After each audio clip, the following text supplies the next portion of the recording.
Hello students, चलिए start करते हैं। एक्सरसाइज 14.3 का क्वेश्चन नंबर 9 देखते हैं क्या है। 100 surnames were randomly picked up from a local telephone directory and a frequency distribution of the number of letters in the English alphabet in the surname was found as follow.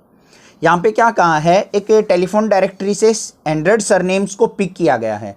जैसे कोई भी surname होता है, जैसे मेरा अंतिल है या दहिया होता है, मलिक होता है, या फिर और एक्सेट्रा जो भी आप जानते हो आपका सरनेम है।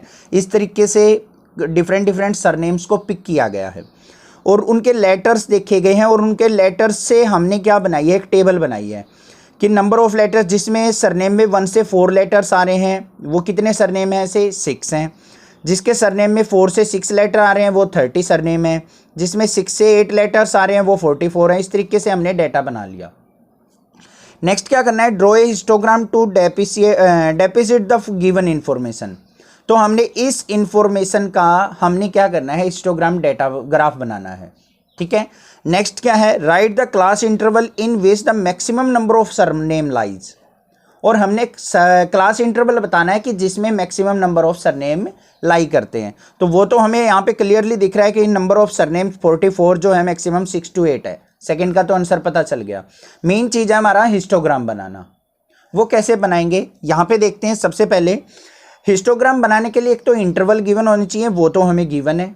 क्या क्लास हमारी कॉन्टिन्यूस है या नहीं है। तो डिफरेंस बिटवीन क्लास देख लेते हैं। 1 से 4 का डिफरेंस है, 4 से 6 2 का डिफरेंस है। तो क्लास डिफरेंस अलग है यहाँ पे, तो ये कॉन्टिन्यूस डेटा नहीं है। तो इसको हमने क्या करना पड़ेगा, किस तरीके से हमने प्लॉट करना है। जैसे क्वेश्चन नंबर 8 में हमने हिस्टोग्राम प्लॉट किया था ना, सेम स्टेप्स को फॉलो करते हुए हम इसका हिस्टोग्राम बनाएंगे। तो चलिए देखते हैं कैसे बनाना है। तो हमें जो डेटा गिवन है वो इस तरीके से गिवन है, मैंने यहाँ पे राइट डाउन कर लिया है। तो हिस्टोग्राम बनाने के लिए हमने 2 कॉलम्स की रिक्वायरमेंट होगी। 2 कॉलम्स यहाँ पे ड्रॉ कर ली हैं। इसके अंदर सबसे फर्स्ट कॉलम आएगी हमारी विड्थ की और सेकंड जो कॉलम बनती है वो बनती है लेंथ की। इन दोनों की हेल्प से हम ग्राफ प्लॉट करेंगे। विड्थ कैसे निकलेगी, 1 और 4 का डिफरेंस देख लो कितना है। 4 में से 1 को सब्ट्रैक्ट किया 3, 6 में से 4 को सब्ट्रैक्ट किया 2, 8 में से 6 को सब्ट्रैक्ट किया 2, 12 में से 8 को सब्ट्रैक्ट किया 4, 20 में से 12 को सब्ट्रैक्ट किया 8। तो ये आ गई हमारी विड्थ ऑफ क्लास। और शायद मैं स्टार्टिंग में आपको 1 से 4 गलती से 4 का डिफरेंस बोल गया था, तो 3 का डिफरेंस आएगा। अब बात करते हैं हम लेंथ किस तरीके से फाइंड आउट करते हैं। लेंथ फाइंड आउट करने का एक फॉर्मूला है, बिल्कुल ईजी सा। वो क्या होता है हमारा, फ्रीक्वेंसी अपॉन में width of class multiply by lower width. ये फॉर्मूला होता है हमारा लेंथ फाइंड आउट करने का। अब ये लोअर विड्थ क्या होती है, जितनी भी विड्थ है ये इनमें सबसे लोवेस्ट वैल्यू क्या है, 2 है।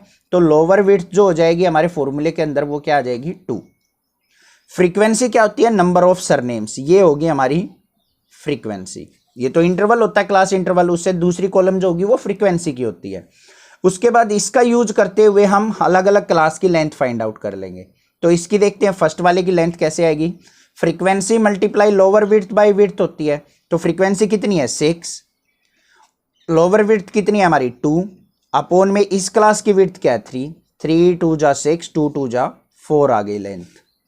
सेकंड पे चलते हैं। फ्रीक्वेंसी है इसकी 30, लोअर विड्थ क्या है हमारी 2 और इस क्लास की विड्थ क्या है 2, 2 से 2 कैंसिल, तो ये आ गई 30।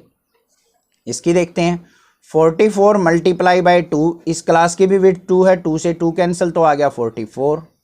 इस पे चलते हैं 16 मल्टीप्लाई बाय लोअर विड्थ क्या थी 2 डिवाइडेड बाय इस क्लास की विड्थ क्या है 4, 4 4 जा 16, 4 2 जा 8। नेक्स्ट पे चलते हैं। 4 फ्रीक्वेंसी है, लोअर विड्थ क्या है 2 डिवाइडेड बाय इस क्लास की विड्थ क्या है 8, तो 4 2 जा 8, 2 से 2 कैंसिल, तो क्या आ गया 1। तो हमारे पास टेबल कंप्लीट होगी, लेंथ और विड्थ आ चुकी है हमारी। इन दोनों का यूज करते हुए हमने क्या करना है, अपना ग्राफ ड्रॉ करना है। सबसे पहले मेन जो चीज़ होती है ग्राफ में वो होती है स्केलिंग। आपको लेनी क्या है, तो वो देख लेते हैं एक बार। देखो स्केलिंग में हमारे पास ये है, लेंथ ये लेनी है 4 30 44 8 और 1, और विड्थ हमारी है 3 2 2 4 8। ठीक है। तो लेंथ मतलब लेते हैं वर्टिकल लाइन पे, ले तो हॉरिजॉन्टल पे भी ले सकते हैं, कोई दिक्कत नहीं है। किसी पे आप ये ले लो, किसी को इसी एक्सिस पे ये ले लो, कोई दिक्कत नहीं है। अब यहाँ पे मैक्सिमम वैल्यू 44 है, तो हम क्या करते हैं 5 5 का इंटरवल ले लेते हैं, बड़ा ग्राफ भी नहीं बनेगा। तो 5 5 की स्केलिंग कर लेंगे। चलिए देखते हैं कैसे करनी है। तो इस तरीके से हमने मार्किंग कर ली। यहाँ पे देख लेते हैं हमारी लेंथ जो है ये हमारी मैक्सिमम 44 तक है, तो 5 5 का इंटरवल ले लेते हैं यहाँ पे। ये 5, ये 10, 15, 20, 25, 30, 35, 40 और लास्ट आ जाएगा हमारा 45। क्लियर है? ये हो जाएगी हमारी लेंथ। इस तरीके से हम लिख देंगे कि वर्टिकली हमने लेंथ ली है। अब बात करते हैं विड्थ की। विड्थ पे देखो कितनी वैल्यूज हैं, 8 और 4 12 और 4 16 और 3 19। बहुत ज़्यादा वैल्यू हो जाती हैं, तो हम क्या करेंगे 2 2 का गैप ले लेते हैं। यहाँ से यहाँ पे स्टार्ट कर लेते हैं। मान लिया ये 2, ये 4, ये 6, ये 8, ये 10, ये हमारा 12, ये 14, ये 16, ये 18, ये 20 और लास्ट में एक और ले लेते हैं 22। तो यहाँ तक तो हमारा ग्राफ कंप्लीट हो ही जाएगा। अगर आप 1 1 का डिफरेंस लेना चाहते हो तो 1 1 से भी निकाल सकते हो, कोई दिक्कत नहीं है। अब देखिए ग्राफ कैसे प्लॉट करना है। सबसे पहले बात करते हैं, विड्थ है हमारी 3 और लेंथ है 4। तो यहाँ से स्टार्ट करेंगे हम। विड्थ हमारी 3 है, 3 कहाँ तक होगी? देखो 2 का गैप ये है, तो यहाँ तक लेनी पड़ेगी मुझे, तभी तो 3 का डिफरेंस पड़ेगा यहाँ पे। ध्यान से देखो, यहाँ पे क्या करना है आपको, 2 से लेके यहाँ तक मिड तक 3 विड्थ पड़ेगी, क्योंकि ये विड्थ है हमारी इस तरफ। या फिर एक काम करो, यहाँ से स्टार्ट कर लो, आप 0 से भी स्टार्ट कर सकते हो, कोई प्रॉब्लम नहीं है। तो 3 लेना है तो 2 और 4 के बीच तक जाएगा, यहाँ तक 3 जाएगा। और लेंथ है हमारी 4, तो 4 की हाइट तक। 4 की हाइट कहाँ होगी हमारी? 5 से थोड़ी सी नीचे, तो यहाँ तक आएगी। तो हम क्या करेंगे, इसको ज्वाइन कर लेते हैं इस तरीके से, और ये लाइन आ गई हमारी। ठीक है, नेक्स्ट देखते हैं। विड्थ है हमारी 2 की, लेंथ है हमारी 30 की। तो 2 की विड्थ कहाँ होगी? 3 में 2 ऐड करेंगे तो यहाँ तक 5 तक जाएगी। तो 5 से लेके 30 तक, तो 5 से लेके 30 तक हम क्या कर लेंगे, अपनी मार्किंग करेंगे और इस लाइन को भी आगे एक्सटेंड कर देंगे। और ये आ गया हमारा ब्लॉक 5 तक की विड्थ तक। ये 5 है, ये 3 था।